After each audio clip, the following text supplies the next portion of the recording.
Okay, hello. I'm going to be doing a lesson on my research paper. So this research paper is about the pumping lemma for context-free languages. So at the beginning, I just kind of go over what a context-free language is. So a context-free language is defined by a language that's generated by context-free grammar.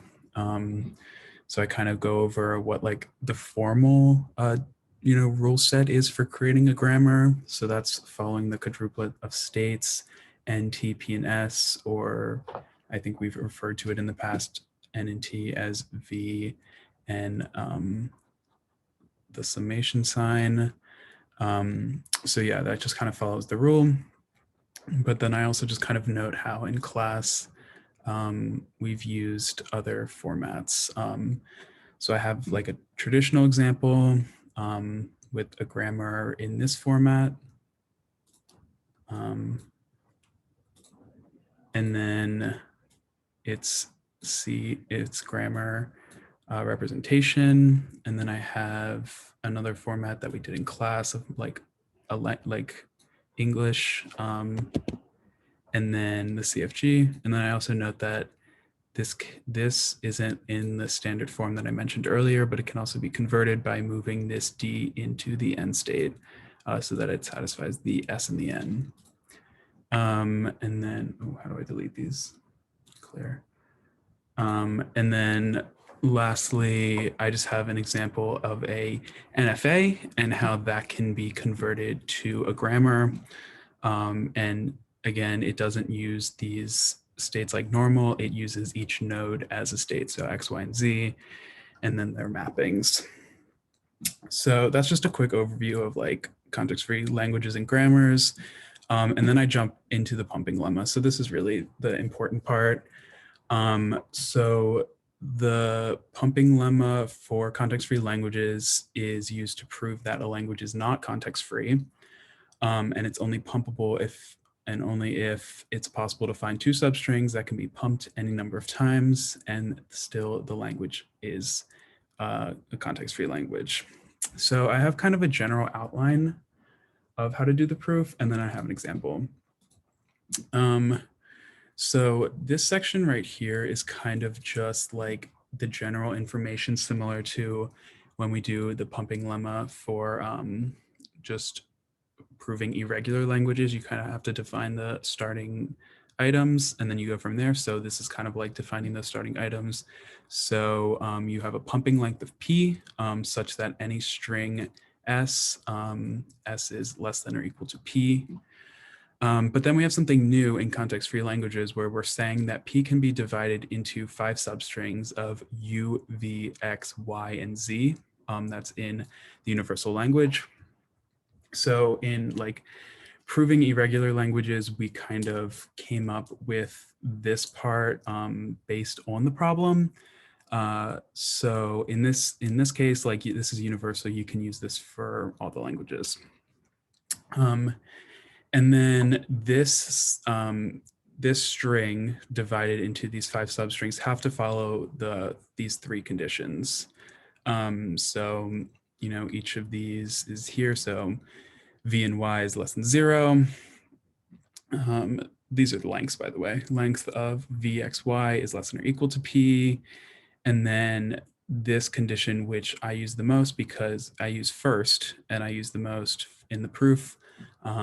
So u v to the I x, y to the I z is in A. A is the language. Sorry, I think this should be S. I'll fix that later. But for I is less than or equal to 0. So once you I just kind of copy and paste that to define it.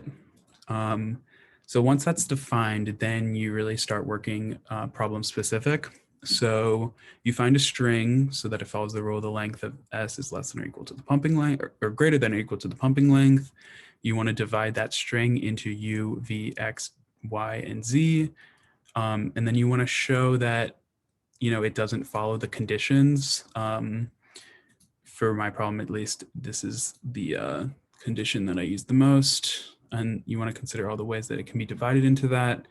And then you want to show that none of these ways can satisfy all three conditions at the same time through two cases. So case one is that y or v and y each contain only two symbols, or case two is either v or y has more than one kind of symbol.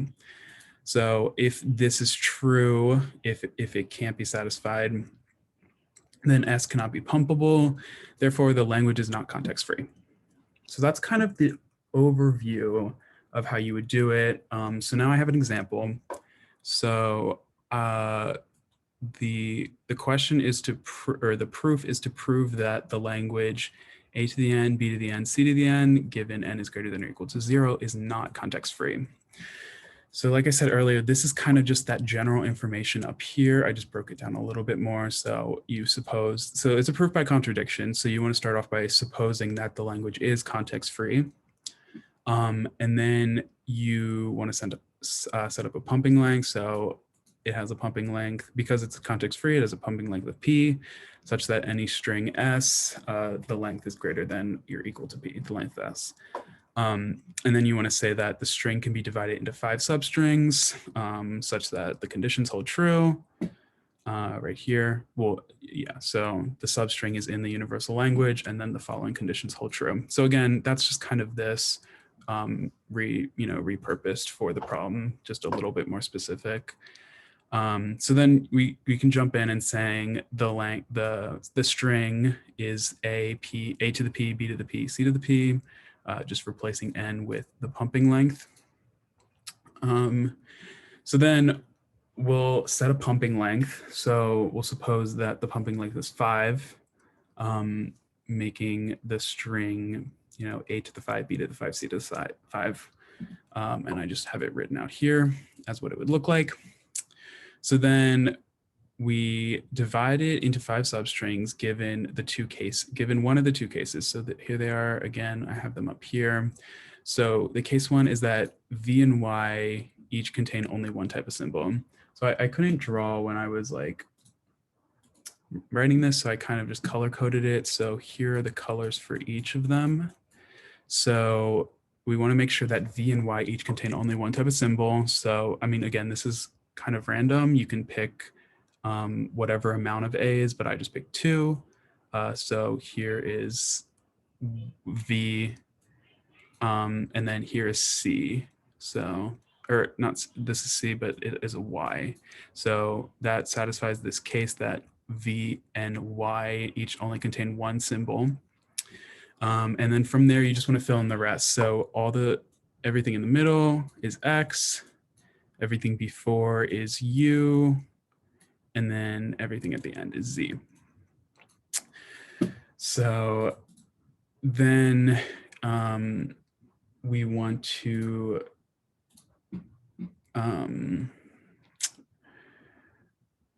test if our conditions hold true with this, broken up in this case.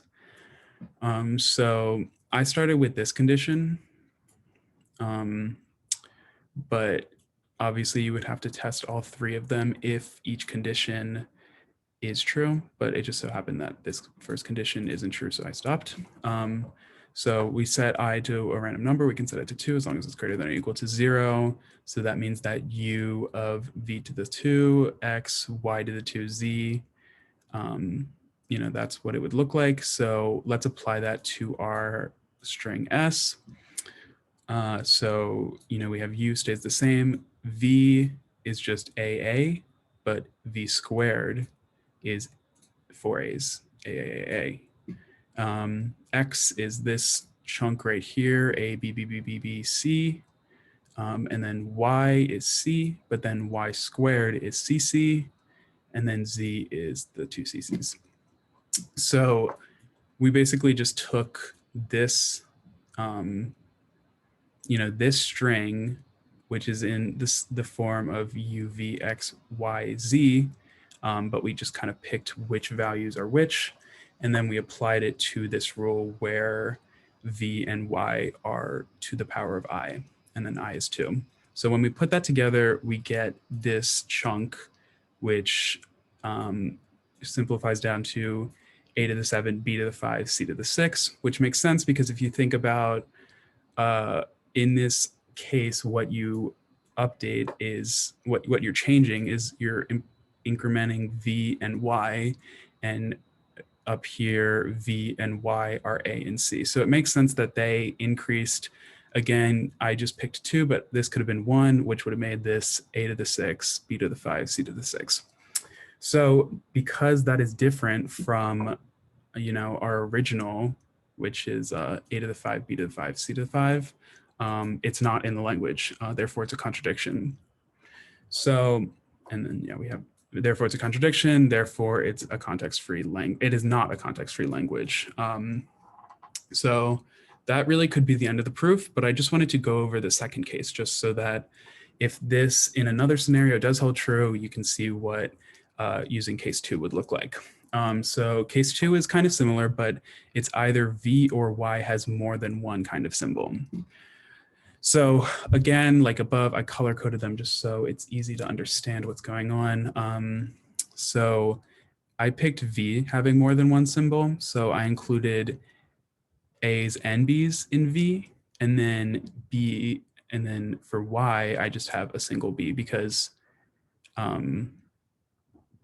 could have picked C as well, but I picked B just because. And then you want to fill in the gaps again like last time. So there's U, there's X, and here's Z. And then once again, you just want to check if those conditions hold true. So again, starting with this one, this first condition, you do exactly the same thing. You grab U, it stays the same. You grab V, it's now V squared. So it's AAA, B, AA, oops, AAA, B, sorry, missed it, A there.